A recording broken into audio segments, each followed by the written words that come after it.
আমার হাজবেন্ডের সাথে অ্যাপসে একটা মেয়ের পরিচয় হয়। মেয়েটার বয়স হচ্ছে গিয়ে 25 আর আমার হাজবেন্ডের বয়স হচ্ছে গিয়ে ম্যাডাম 59। সপ্তাহে মনে করেন যে 4 দিনই ওই মেয়ের সাথে থাকে। আমার বাসায় আগে যত মেয়ে ছিল ম্যাডাম সবার সাথে তার দৈহিক সম্পর্ক ছিল। হ্যালো, আসসালামু আলাইকুম। ওয়ালাইকুম সালাম। ম্যাডাম আমি আপনার সাথে একটু কথা বলতে একটু জোরে শুনতে চাই, একটু মাউথপিসটা কাছে কথা বলতে চাচ্ছি আপনার সাথে। হ্যাঁ ম্যাডাম আমার হচ্ছে একটা পারিবারিক সমস্যা। হ্যাঁ, আমার হচ্ছে ম্যাডাম পারিবারিক সমস্যা। আমার বিবাহিত জীবন 25 বছরের এবং আমরা অনেক হ্যাপি কাপল ছিলাম ম্যাডাম। আচ্ছা, কিন্তু গত মে মাসের 26 তারিখে আমার হাজবেন্ডের সাথে অ্যাপসে একটা মেয়ের পরিচয় হয়। মেয়েটার বয়স হচ্ছে গিয়ে 25 আর আমার হাজবেন্ডের বয়স হচ্ছে গিয়ে ম্যাডাম 59। তারা কত হাজবেন্ডের বয়স? 59। আমার হাজবেন্ডের বয়স হচ্ছে কি 59, 53 রানিং। মেয়েটার বয়স হচ্ছে কি 25 বছর। মেয়েটার বয়স 25 আর তোমার হাজবেন্ডের বয়স 59। হাজবেন্ডের বয়স হচ্ছে 59, 59। হ্যাঁ আচ্ছা আচ্ছা, ওই মেয়েটার সাথে ম্যাডাম এ চ্যাট নামে একটা চ্যাটে জি জি জি ম্যাডাম বলো। তারপরে দিয়ে ম্যাডাম আমার হাজবেন্ড ওই মেয়ের সাথে এ চ্যাট নামে একটা চ্যাটে পরিচয় হয়েছে। মেয়েটার বাড়ি হচ্ছে রাজশাহীতে। আমার হাজবেন্ড একদিন যায় ওই মেয়েটাকে বিয়ে করে আসছে। হ্যাঁ, বিয়ে করে তারপরে এর মধ্যে ওরা ঢাকাও আসছে ম্যাডাম। এর মধ্যে আমার একটা বাচ্চাটার ম্যাডাম হচ্ছে ব্লাড ক্যান্সার ধরা পড়ছে। পরে দিয়ে আমি এখন ম্যাডাম আমার এই বিবাহিত জীবনে যে আমি এই ধরনের একটা সমস্যার মধ্যে আছি, আমি আসলে কি করব? পরিবার থেকে বলা হয়েছে যে ওই মেয়েটাকে ছেড়ে দেওয়ার জন্য, কিন্তু আমার হাজবেন্ড বলে আমি যদি ছাড়ি দুজনকেও ছাড়বে, মানে আমাকেও ছাড়বে ওই মেয়েকেও ছাড়বে, না কাউকেই ছাড়বে না। আমার ছেলেটার ম্যাডাম গত কোরবানি ঈদের পরে তার ব্লাড ক্যান্সার ধরা পড়ে এবং এই মেয়েটা যখন আমাদের জীবনে আসছে তারপর থেকে আমরা বিভিন্ন সমস্যায় জর্জরিত। আমি এখন বলতে চাচ্ছি আসলে আমি আমার হাজবেন্ডের সাথে জীবন কাটাতে চাই। হ্যাঁ, আমি আসলে এই জন্য কি করতে পারি, মানে আইনি ভাবে আমি কোনো সহায়তা পেতে পারি? যদিও আমি আইনের সহায়তা চাচ্ছি না, আপনাদের পরামর্শই চাচ্ছি। আচ্ছা, তুমি বলছিলে যে এখন ম্যাডাম বলো। সপ্তাহে মনে করেন যে 4 দিনই ওই মেয়ের সাথে থাকে। 4 দিনই ওই মেয়ের সাথে থাকে। যেমন আজকে সে বাসায় আসছে, কারণ তার ভাই ডাক্তার, তার ভাই হচ্ছে খুলনা থাকে। সে যখন খুলনা থেকে বাসায় আসে, ঢাকায় আসে, তখন সে বাসায় থাকে। আর সন্ধ্যার সময় বের হইতে সে রাত 10টা-11টার দিকে বাসায় আসছে। মানে আমি মেন্টাল ভাবে ম্যাডাম অনেক বেশি জর্জরিত। আমাদের বৈবাহিক জীবনে ম্যাডাম কোনো সমস্যা ছিল না। এখন সে বলে সে 25 বছর যাবত নাকি অশান্তিতে ছিল আমার জন্য এবং তার চারিত্রিক কোনো সমস্যা আছে। আমার বাসায় আগে যত মেয়ে ছিল ম্যাডাম সবার সাথে তার দৈহিক সম্পর্ক ছিল এবং আমি ওগুলোও মেনে নিচ্ছি ম্যাডাম। কিন্তু এখন উনি বিয়ে করছেন, আমি আসলে ম্যাডাম কি করবো আমি বুঝতে পারতেছি না। আচ্ছা, তুমি এই যে ওর যে মানে বাড়ির মেয়েদের সাথে সম্পর্ক তোমার জানা তুমি জানতে, মানে সেই জিনিসটা ঘটছে, তাহলে এই জিনিসটা তুমি বলে যান তুমি মেনে নিয়েছো, কি মনে করে মেনে নিয়েছো? সেটা মেনে নিয়েছি কি, আমরা বাঙালি মেয়ে তো, আমি সরকারি চাকরি করি, আমি কাস্টম অফিসার। হ্যাঁ ম্যাডাম, আমরা বাঙালি মেয়ে, ডিভোর্সি মেয়েদেরকে কেউ পছন্দ করে না, সমাজে তাদের কোনো অবস্থান থাকে না, এই জন্য আমি এগুলো মেনে নিয়েছি। কিন্তু আমি অনেক মানসিক যন্ত্রণায় থাকি।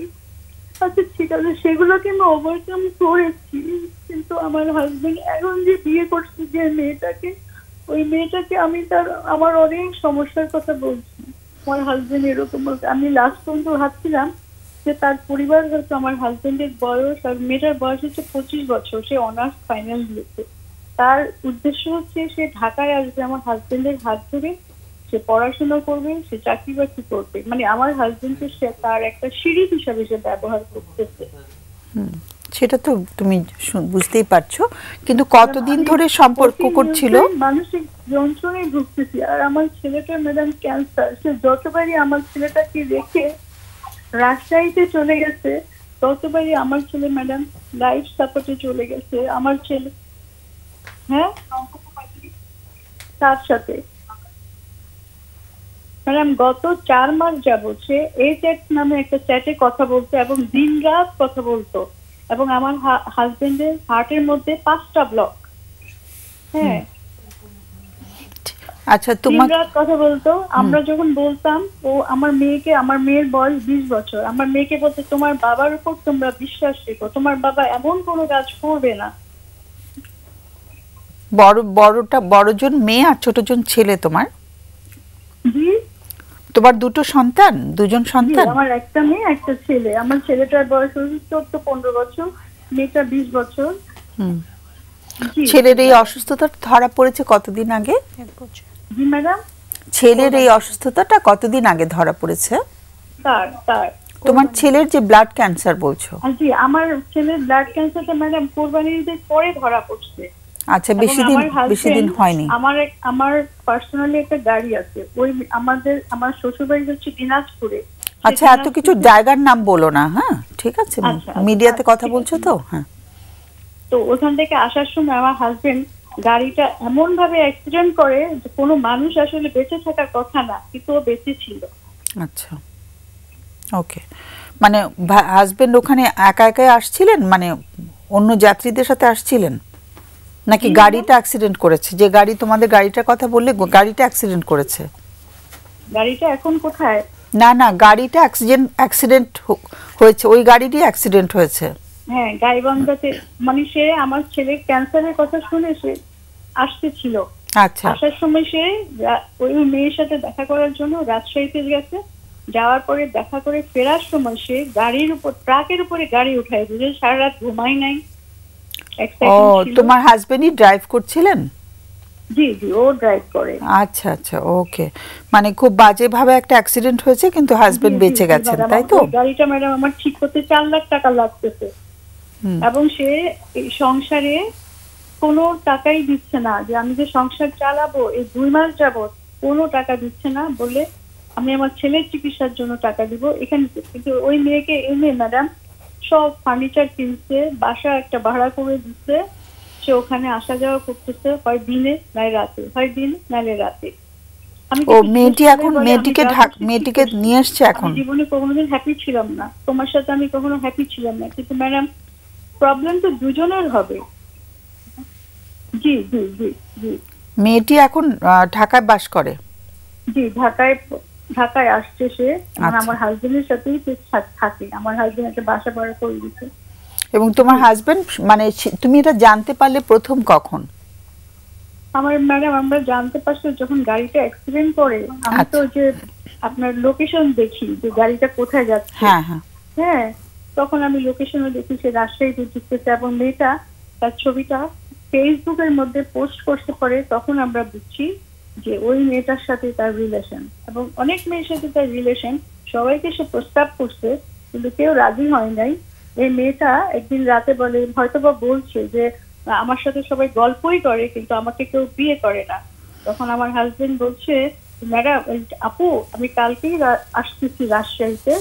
সে গিয়ে বিয়ে করছে। বাসায় গিয়ে বলছে কি যে আমি যাচ্ছি গাজীপুরে, আমাদের একটা বাড়ি আছে, সেখানে সমস্যা, আমি যাচ্ছি। কারণ ওর হার্টের ব্লকের জন্য আমরা তাকে বাসায় রাখছিলাম। তাকে যখন দেখতাম যে সে ফোনে কথা বলতো না, খালি কি জানি চ্যাট করতো। তারপরে দিয়ে সে বলতেছে যে আমার সময় কাটে কিভাবে, হ্যাঁ আমার সময় কাটে কিভাবে বলো। তখন আমরা বললাম আচ্ছা ঠিক আছে।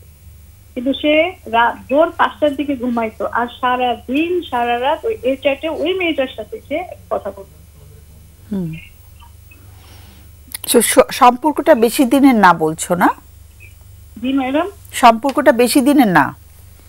না, বিয়ে হয়েছে যে 25 মে মাসে, মে মাসের 26 তারিখে বিয়ে হয়েছে। আচ্ছা। আর ম্যাডাম ও যে বিয়ের আগে ঘোরাঘুরি করছে তাও কিন্তু না, ওই এই চ্যাটের মধ্যেই ওদের দেখাশোনা। যেদিন দেখতে গেছে সেদিনই বিয়ে করছে। আচ্ছা, ওকে। আমরা ভাবছিলাম তার পরিবার হয়তো মেনে নিবে না, তো পরিবার দেখে সুন্দরভাবে মেনে নিচ্ছে। হ্যাঁ, তোমার মেয়ে মন খারাপ করছে না এটা নিয়ে? জি, তোমার আমার মেয়ের মুখের দিকে তো তাকানো যায় না ম্যাডাম। সেটাই,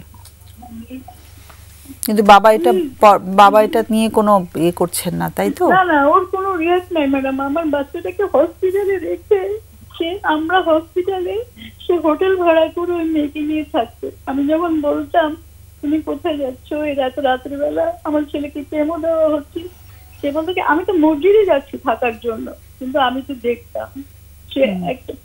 আর ওই যে ঢাকা মেডিকেলের 19 নম্বর ওয়ার্ডে ম্যাডাম আমি যখন গেলাম, সে আমাকে এত বেশি অপমান করতো, আমি কিছুই পারি না, আমি কিছুই পারি না, এই ধরনের কথা মনে করেন আমার হাত থেকে একটা বোতলের মুখ পড়ে গেছে। সে বলতে দেখছিস তোমরা কিছুই পায় না। আমার ছেলেটাকে সে টোটালি ট্রাম্পটা কার্ড হিসেবে ইউজ করে ম্যাডাম। আমার ছেলেকে বলে আমি এখন রাজশাহী যাচ্ছি, আর্জেন্টলি যাচ্ছি, যতবারই সে গেছে ততবারই আমার ছেলে লাইফ সাপোর্টে। এখন আমার ছেলে ম্যাডাম লাস্ট যাওয়ার পরে মানে মেয়েটাকে আনতে যাওয়ার পরে আমার ছেলে এখন আর কথাও বলতে পারে না খুব একটা ভালো, হাসতেও পারে না, তার মুখের মধ্যে কি জানি হয়ে গেছে। ওই মেয়েটাকে ম্যাডাম হসপিটালে একই বেডের মধ্যে আমার ছেলের সামনেই তারা রাত্রি যাপন করছে।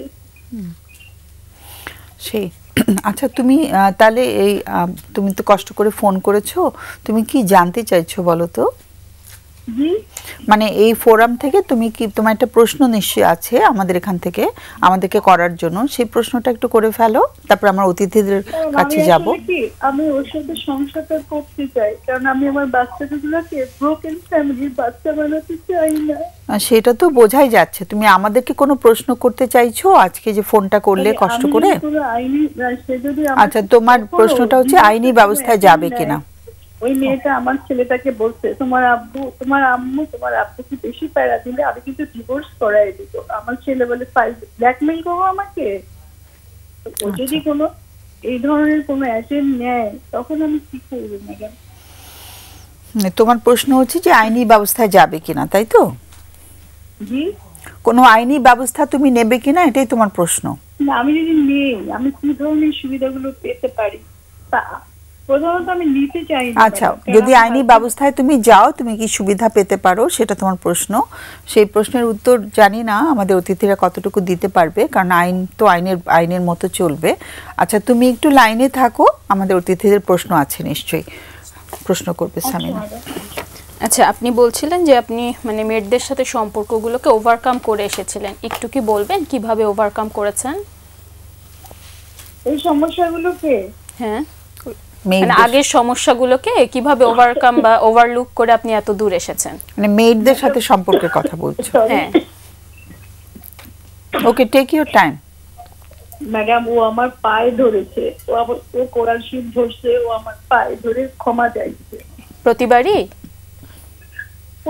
না, আমি তো ম্যাডাম আমি তো এমনি মানে বুঝতে পারতাম। আমার মেয়ে আমাকে বলতো মা তুমি যখন বাসায় থাকো না, কাজের মেয়েরা বাবার পিঠের মধ্যে কলম দিয়ে আঁকায়, তো কোনো প্রমাণ ছাড়া তো ম্যাডাম আমি বলতে পারতাম না। পরে আমার বাসায় একটা মেয়ে ছিল, মেয়েটা আমাকে বললো যে মামি মামা আর একটা মেয়ে আছে, ওই মেয়েটা ছাদের বাথরুমের মধ্যে। পরে আমি নিজে চোখে ওটা দেখলাম ম্যাডাম। পরে আমি চলে যেতে চাইলাম, আমার হাজবেন্ড এসে আমার পায়ে ধরলো, কোরআন শুনছিল, জীবনে কখনো আর এরকম করলো। কিন্তু 2011 সালের দিকে ও কিন্তু হজ করে আসছে না।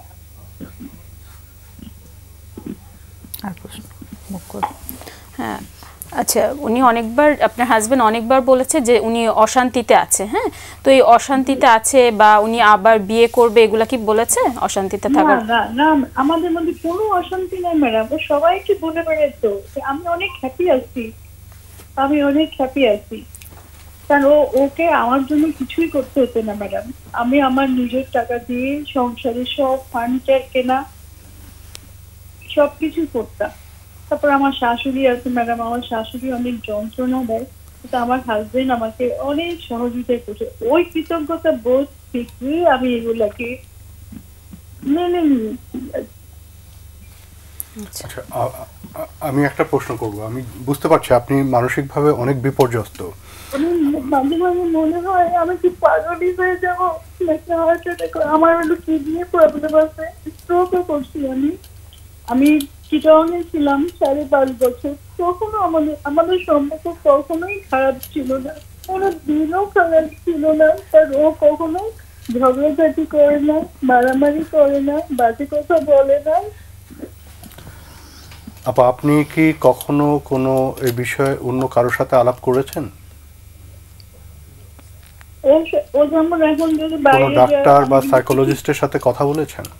তার সাথে কোনো সাইকোলজিস্টের সাথে, কাউন্সিলরের সাথে কথা বলেছেন? না, আমি কারোর সাথে এর আগে কখনো কথা বলেননি? আমি ম্যাডামের কাছে জাস্ট জানতে চাইলাম। ম্যাডামের অনুষ্ঠানটা আমি অনেক যখন শুরু হয়েছে তখন থেকে আমি দেখি। আচ্ছা, জি, ধন্যবাদ। আর কোনো প্রশ্ন নেই? আমাদের আসলে বলার কোনো ভাষা খুঁজে পাচ্ছি না কিছু। হ্যাঁ, তুমি অসম্ভব কষ্টে আছো। ম্যাডাম কিছু বলে না, আমরা তো আলোচনা করবই। হ্যাঁ, তুমি যে আইনের ব্যবস্থা নিতে চাইছো সেটার ব্যাপারে তো নিশ্চয়ই আমাদের অতিথিরা কথা বলবেন। তা আমার পক্ষ থেকে যেটা বলার, যে আইনের দিকে গেলে হয় কি জিনিসপত্র পাল্টে যায় অনেক বেশি আর কি। হ্যাঁ, তখন অনেক রকম আরো তোমার আরো অনেক আইনের প্রসঙ্গটা এসে জটিল হয়ে যায় ব্যাপারটা। আমি সাথে একদিনই বলছিলাম, তুমি আমার সাথে যদি উল্টাপাল্টা কিছু করো, আমি কিন্তু আমার সবকিছু জানা আছে কি করতে হবে।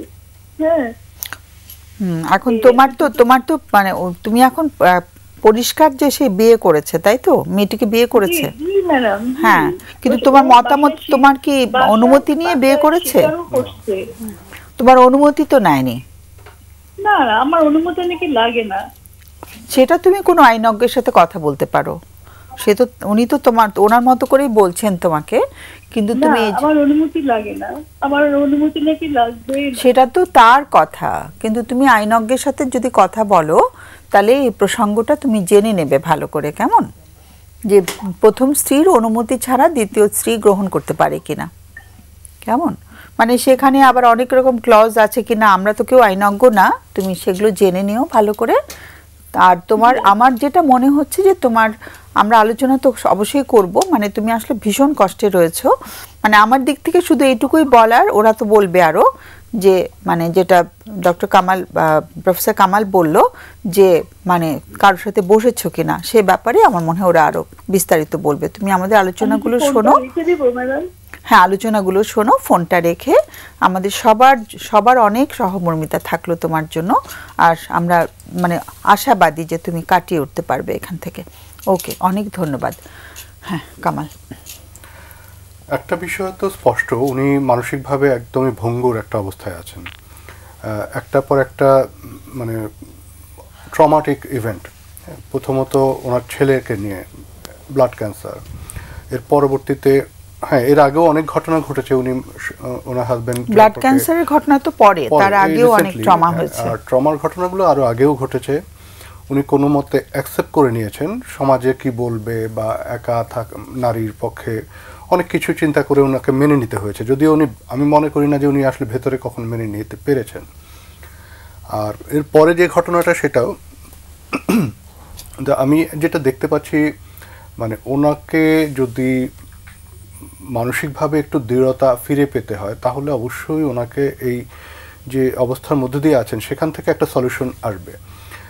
আইনি ব্যবস্থায় গেলে সলিউশন ওনার পছন্দ মতো নাও হতে পারে, আরও জটিলতা তৈরি হতে পারে। আর বাংলাদেশে যে আইন, সেক্ষেত্রে একটাই, যেটা যে প্রথম স্ত্রীর অনুমতি ছাড়া, সেটা কিন্তু ওখানে কোনো ক্লজ আছে কিনা সেটা আমরা বলতে পারবো না, কিন্তু উনি খুব একটা ফ্যাসিলিটি এখানে পাবেন না। দ্বিতীয়ত বিষয়, আরেকটা বিষয় হলো, যদি হাজব্যান্ড আরেকটা বিয়ে করেন, সেক্ষেত্রে ওনার যে খরপোশের বা ওনার খরচের দায়িত্ব, সেটাও কিন্তু আছে। কিন্তু উনি আবার নিজে চাকরিজীবী, সেটাও আবার ওনার বিপক্ষে কিন্তু যাবে। সো সব মিলিয়ে চাকরিজীবী হলে খরপোশ দিতে হয় না? দিতে হয়, বাট এটা নিয়ে হয়তো দেখা যাবে অনেক টানাহেচড়া চলবে, জেরা চলবে, লয়াররা একটা স্কোপ পাবে এটা নিয়ে, প্রতিপক্ষের যে আইনজীবী তারাও কিন্তু এটা ব্যবহার করবে। কিন্তু যেটা হলো, উনি যে মানসিক যে অবস্থা আছে, সেটার সলিউশন কী হবে, সেটার জন্য আমি ফিল করছি যে ওনাকে অবশ্যই অ্যাজ আর্লি অ্যাজ পসিবল একজন কাউন্সিলরের সাথে কথা বলা, ওনার নিজের জন্য, যিনি প্রশিক্ষণ নিয়ে কাজ মনের যে করছেন শক্তিটা উনি হারিয়ে ফেলেন। উনি কিন্তু একজন কর্মজীবী এবং বেশ ভালো একটা পজিশনে আছেন। একটু ওনাকে সাপোর্ট দরকার, একটু ওনাকে তুলে ধরা দরকার, একটু ওনার একটা অ্যাকনলেজমেন্ট দরকার। উনি যে এত কিছু স্যাক্রিফাইস করে ফাইট করে যাচ্ছেন, এই শক্তিটা কিন্তু ওনার আছে। উনি কিন্তু বাচ্চাটাকে একাই ম্যানেজ করছেন, চিকিৎসা দায়িত্ব সব কিছু দেখছেন। বড় মেয়ে আছে, তাকেও দেখাশোনা করছেন।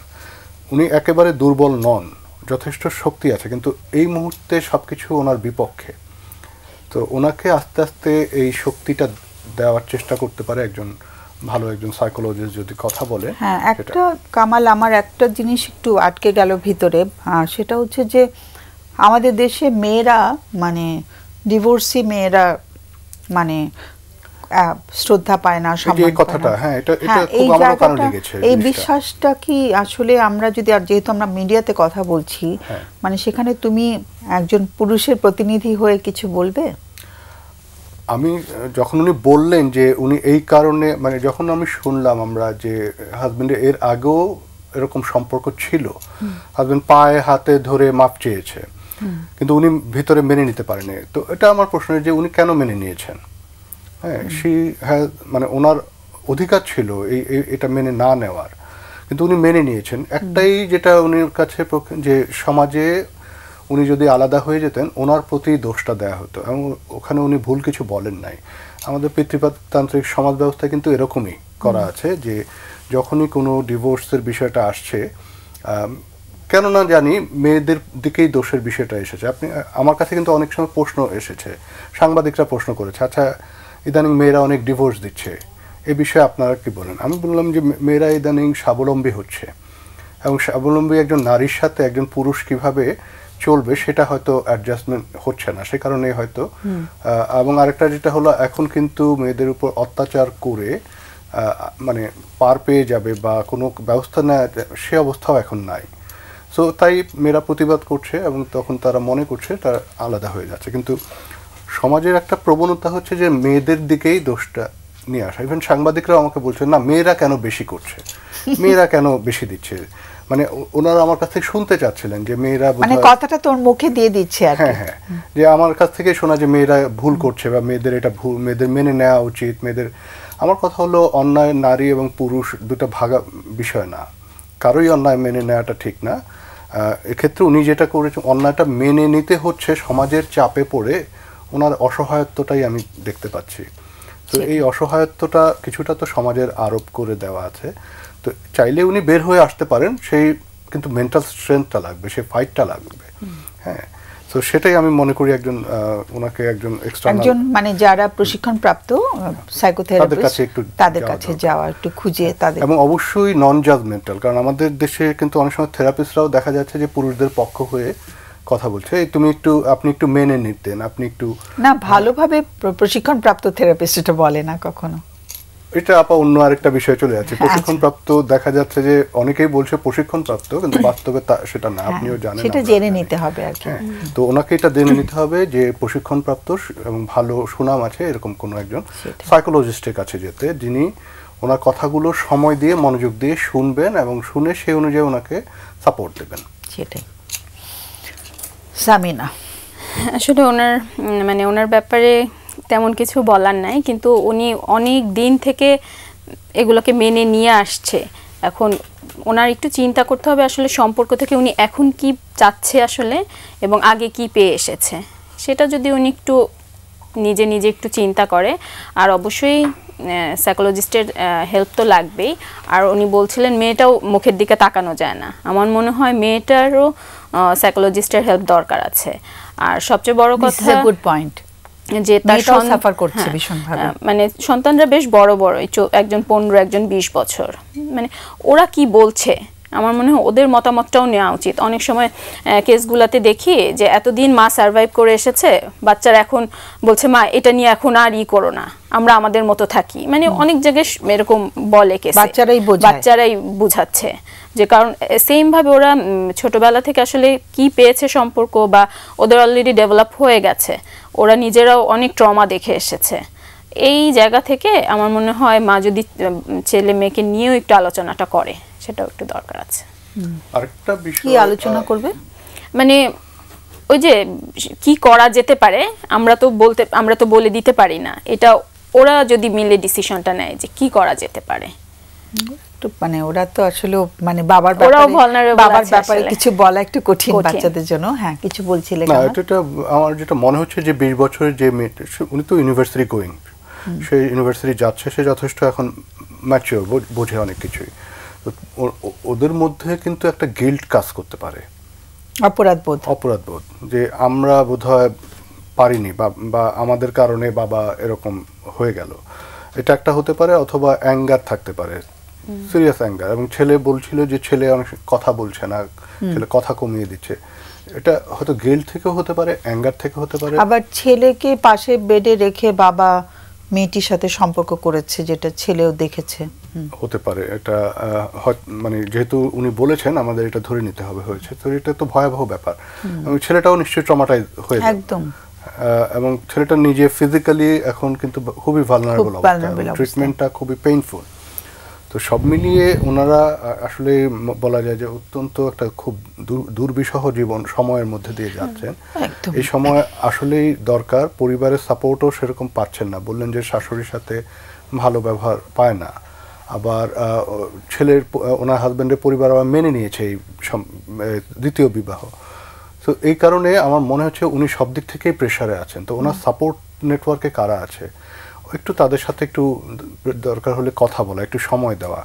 ওনার নিজের ফ্যামিলির কারা আছেন, ওনার ভাই বোন বা বন্ধু বান্ধব কারা আছেন, তাদের সাথেও একটু সময় দেওয়া। কিন্তু এই সময়টা অনেক সময় দেখা যায় যে ওই যে ওনার উপরে দোষের বিষয়টা চলে আসে, তুমি রাখতে পারো না, নিশ্চয়ই তুমি তোমার হাজবেন্ডকে ধরে রাখতে পারো না, তোমাকে ছেড়ে অন্য আরেকজনের কাছে, এইগুলো আবার কিন্তু ওনাকে আরো বেশি কঠিন। বেস্ট হচ্ছে থেরাপিস্টের কাছে যাওয়া।